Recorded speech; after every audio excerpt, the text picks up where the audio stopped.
अहिले अफ्रिकी भू-राजनीतिमा बुर्किना फासोका अन्तरिम राष्ट्रपति क्याप्टेन इब्राहिम ट्राउरे सत्तामा पुगेका छन्। उनले सन् 2022 को सेप्टेम्बरमा सैनिक कू मार्फत सत्ता कब्जा गरेपछि देशको सुरक्षा र आर्थिक नीति परिवर्तन गरे। तर उनको नेतृत्वले जिहादी विद्रोह, मानवीय संकट र पश्चिमी प्रभावको चुनौतीहरू सामना गरिरहेको छ। अहिलेको अफ्रिकी भू-राजनीतिमा यदि कसैले तरंग उत्पन्न गरिरहेको छ भने ती हुन् क्याप्टेन इब्राहिम ट्राउरे। उनी बुर्किना फासोको अन्तरिम राष्ट्रपति हुन्। दर्शकबिन, आज हामी यो भिडियोमा अफ्रिकी भू-राजनीतिमा तरंग उत्पन्न गराइरहेका इब्राहिम ट्राउरे को हुन् र पछिल्लो समय उनी किन यति धेरै चर्चामा छन् भन्ने विषयमा कुरा गर्नेछौँ। कृपया भिडियो अन्तिमसम्म हेर्नुहोला र सम्पूर्ण जानकारी लिनुहोला। सन् 2022 को सेप्टेम्बरमा भएको सैनिक कुपछि सत्तामा पुगेका उनी विश्वका कान्छा राष्ट्र प्रमुख मध्ये एक हुन्। अहिले 37 वर्षमा हिँडिरहेका उनको उदय भने देशको बढ्दो सुरक्षा संकट र पश्चिमी प्रभावप्रतिको व्यापक असन्तुष्टिको पृष्ठभूमिमा भएको हो। उनै इब्राहिम यति बेला सामाजिक सञ्जालमा व्याप्त छन्। देशलाई स्वतन्त्रता, आत्मनिर्भरता र गरिमातर्फ डोर्याइरहेका युवा नेता भनेर उनको चर्चा भइरहेको छ। कतिपयले भने देशमा उनी जस्तै व्यक्ति चाहिने भनेर पनि प्रशंसा गरिरहेका छन्। फ्रान्स विरोधी हुनु, रुससँगको सम्बन्ध राम्रो हुँदै जानु, देशको आर्थिक उन्नतिमा जोड दिनु, युवा नेतृत्व हुनु आदि उनको चर्चाको विषय हो। को हुन् इब्राहिम ट्राउरे?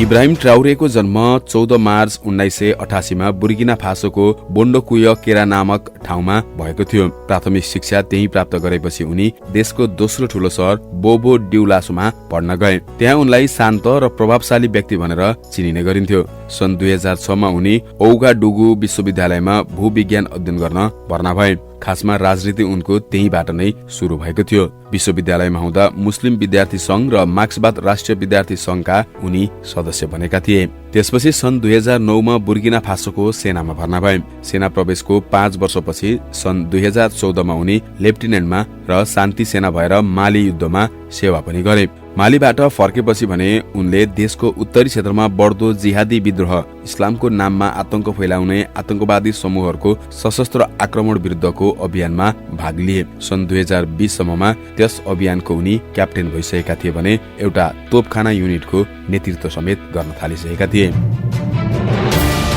कसरी सत्तामा आए?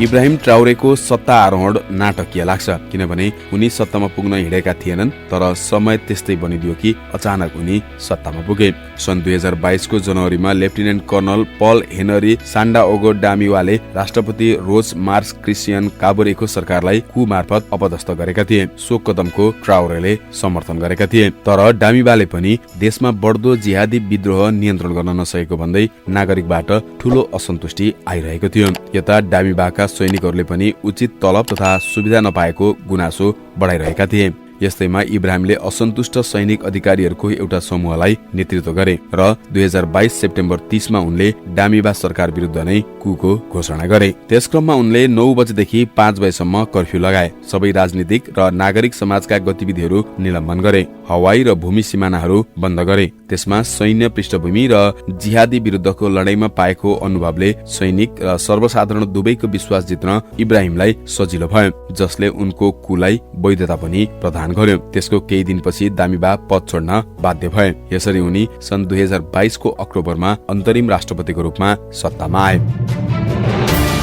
इब्राहिमले के गरे त? सत्तामा आएपछि इब्राहिमले देशको नीतिगत, कूटनीतिक र सुरक्षा क्षेत्रमा नाटकीय परिवर्तन ल्याए। सबैभन्दा पहिले देशको सार्वभौम सत्ता र उपनिवेशवाद विरुद्धको अडानलाई व्यवहारमा उतारे। त्यसका लागि फ्रान्ससँगको सैनिक सम्झौता तोडे अनि फ्रान्सेली सेनालाई देशबाट निष्कासन समेत गरे। उनको यो काम बुर्किना फासोलाई पश्चिमी प्रभावबाट मुक्त गराउने अभियानको थालनी पनि थियो। त्यस्तै उनले पश्चिमी राष्ट्र तथा विश्व बैंक जस्ता संस्थाहरूको शर्तमा आधारित सहयोग र ऋण नलिने घोषणा गरे, बरु आर्थिक आत्मनिर्भरताको बाटो अँगाले। त्यसका लागि खनिज स्रोतमा विदेशी नियन्त्रण घटाउन 2वटा सुन खानीलाई राष्ट्रियकरण गरे। राष्ट्रिय सुन प्रशोधन केन्द्र स्थापना गरे र प्रशोधन नभएका सुनलाई युरोप निर्यातमा रोक लगाए।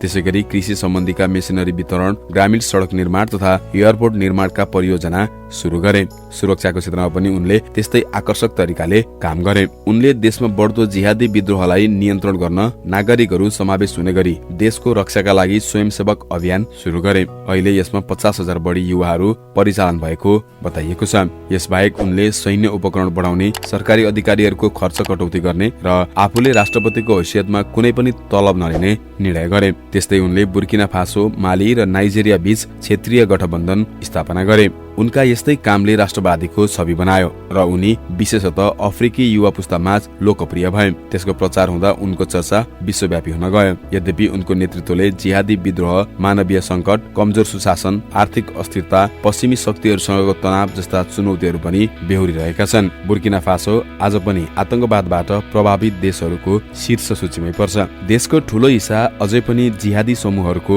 नियन्त्रणमा छ। हजारौं विद्यालय र स्वास्थ्य चौकी बन्द छन्। अहिलेसम्म करिब 20 लाख बढी नागरिकहरू विस्थापित भइसकेका छन्। सैन्य सरकार भएकोले शान्ति भन्दा अस्थिरता बढाएको आरोप पनि छ। त्यस्तै इब्राहिमले मानव अधिकार कर्मी र विपक्षी आवाजहरूलाई दबाउन खोजेको आरोप पनि लाग्न थालेको छ। देशको राजनीतिक स्थायित्व र लोकतान्त्रिक संक्रमणको स्पष्ट खाका अझै अस्पष्ट छ। अनि मुख्य कुरो सामाजिक सञ्जालमा उनको कल्ट अफ पर्सनालिटी अर्थात् देवत्वकरण गरिँदै लगेको छ। देवत्वकरण बनाइँदै गर्दा समय अझै बाँकी भएको पनि धेरैले बिर्सँदै गइरहेका छन्। तर देशलाई जसरी उनले एउटा अवस्थाबाट अर्को अवस्थामा लान कदम चाले त्यो धेरैका लागि प्रेरणादायी बन्यो। यसले गर्दा नै उनी विश्व राजनीतिमा अहिले चर्चामा आएका छन्। दर्शकबिन, आज हामीले यो भिडियोमा अफ्रिकी भू राजनीतिमा तरङ्ग उत्पन्न गरिरहेका बुर्किना फासोका अन्तरिम राष्ट्रपति क्याप्टेन इब्राहिम ट्राउरे र उनले गरेका विभिन्न कामहरूको बारेमा कुरा गर्यौं। ट्राउरेको यिनै कुराहरू सुन्दा नेपालमा पनि यस्तै एक नेतृत्वकर्ता खोजिरहेका छन्। त्यो नेतृत्वकर्ता को हुन सक्छ? तपाईलाई के लाग्छ? कमेन्ट बक्समा कमेन्ट छोड्नुहोला। यतिन्जेलसम्म भिडियो र साथ दिनुभयो धेरै धेरै धन्यवाद।